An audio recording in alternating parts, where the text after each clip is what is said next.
पूजन किया।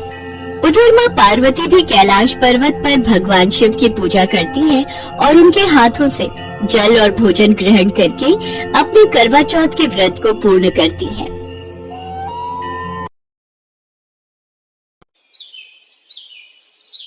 भारत देश त्योहारों का देश है।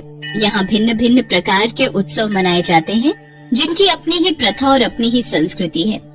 त्योहार मनुष्य के जीवन की उदासी में खुशियों के रंग भर देते हैं और नारी तो जहाँ भी अपने चरण रख दे वहाँ हरियाली ही हरियाली हो जाती है।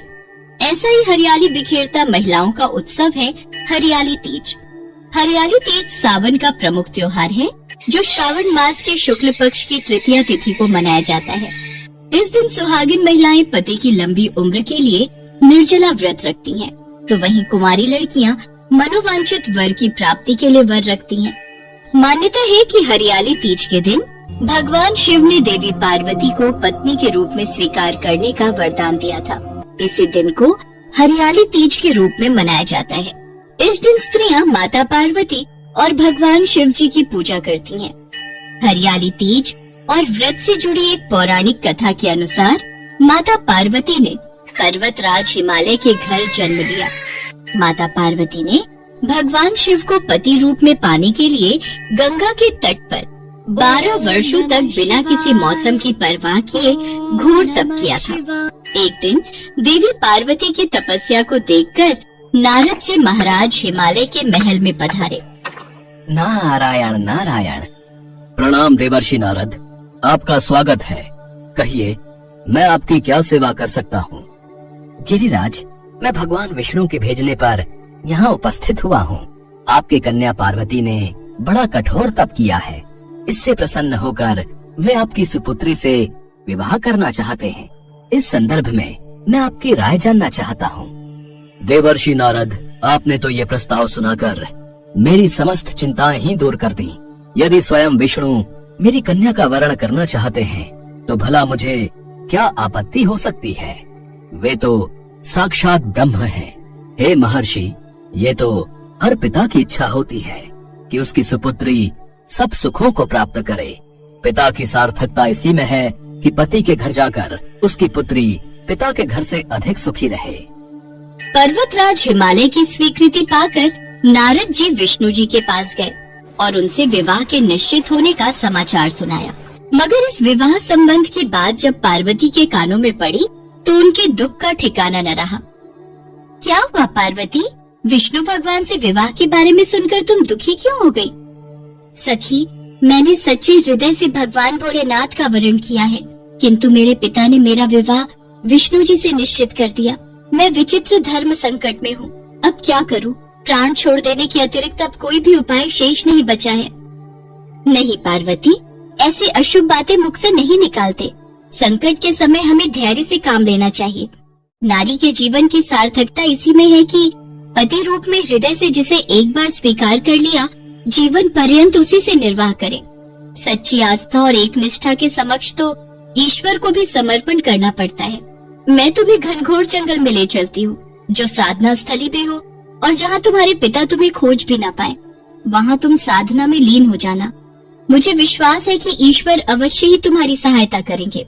अपनी सखी की बात सुनकर देवी पार्वती ने ऐसा ही किया। अपनी पुत्री को घर पर न पाकर पर्वतराज हिमालय बहुत चिंतित हो गए। मेरी पुत्री न जाने कहाँ चली गई है। मैं विष्णु जी से उसका विवाह करने का प्रण कर चुका हूँ। यदि भगवान विष्णु बारात लेकर आ गए और कन्या घर पर न हुई तो बड़ा अपमान होगा। मैं तो कहीं मुंह दिखाने के योग्य भी नहीं रहूंगा। मुझे पार्वती को खोजना ही होगा। पर्वतराज हिमालय ने पार्वती की खोज करनी शुरू कर दी। इधर पार्वती अपनी सखी के साथ नदी के तट पर एक गुफा में भगवान शिव की आराधना में लीन थी। भाद्रपद शुक्ल तृतीया को हस्त नक्षत्र था। उस दिन माता पार्वती ने रेत के शिवलिंग का निर्माण करके व्रत किया। रात भर वो भगवान शिव की स्तुति करती रही। ओम नमः शिवाय, ओम नमः शिवाय, ओम नमः शिवाय। देवी पार्वती की घोर तपस्या के प्रभाव से भगवान शिव का आसन डोलने लगा। उनकी समाधि टूट गई और वो देवी पार्वती के समक्ष प्रकट हुए। देवी पार्वती, मैं तुम्हारी तपस्या से प्रसन्न हूँ। तुम जो चाहो वर मांगो। प्रभु, मैं हृदय से आपको पति के रूप में वरण कर चुकी हूँ। यदि आप सचमुच मेरी तपस्या से प्रसन्न होकर यहाँ पधारे हैं, तो मुझे अपनी अर्धांगिनी के रूप में स्वीकार कर लीजिए। देवी पार्वती, क्या तुम मेरे साथ खुश रह पाओगी? मैंने बचपन से ही आपको अपना पति मान लिया था। मैं जानती हूँ आपको पति रूप में पाकर, आपकी अर्धांगिनी बनकर मुझे सर्व सुखों की और सौभाग्य की प्राप्ति होगी। कृपया करके मुझे अपनी पत्नी के रूप में स्वीकार कर लीजिए प्रभु। देवी पार्वती के प्रेम, विश्वास और तपस्या की जीत होती है और भगवान शिव उन्हें मनोवांछित वर देकर अंतर ध्यान हो जाते हैं। उसी समय अपने दरबारियों सहित गिरिराज हिमालय देवी पार्वती को खोजते खोजते वहां आ पहुंचते हैं। पुत्री, तुम्हारी ऐसी कठोर तपस्या का क्या कारण है? तुम्हारी ऐसी दशा को देखकर मुझे अत्यधिक दुख और पीड़ा हो रही है। चलो पुत्री, महल वापस चलो। मुझसे तुम्हारी ये दशा देखी नहीं जा रही। पिताश्री, मैंने अपने जीवन का अधिकांश समय कठोर तपस्या में बिताया है। मेरी इस तपस्या का उद्देश्य केवल यही था कि मैं महादेव को पति के रूप में पाना चाहती थी। आज मैं अपनी तपस्या की कसौटी पर खरी उतर चुकी हूँ। आप क्योंकि विष्णु जी से मेरा विवाह करने का निर्णय ले चुके थे, इसलिए मैं अपने आराध्य की खोज में घर छोड़कर चली आई। अब मैं आपके साथ इसी शर्त पर महल वापस जाऊंगी कि आप मेरा विवाह विष्णु जी से न करके महादेव से करेंगे। देवी पार्वती के दृढ़ निश्चय को देखकर पर्वतराज हिमालय मान गए और देवी पार्वती को घर ले गए। कुछ समय के पश्चात समस्त विधि विधान से भगवान भोलेनाथ और देवी पार्वती का विवाह संपूर्ण हुआ। भाद्रपद की शुक्ल तृतीया को देवी पार्वती ने महादेव की आराधना करके जो व्रत किया था, उसी के फल स्वरूप उनका विवाह हो सका।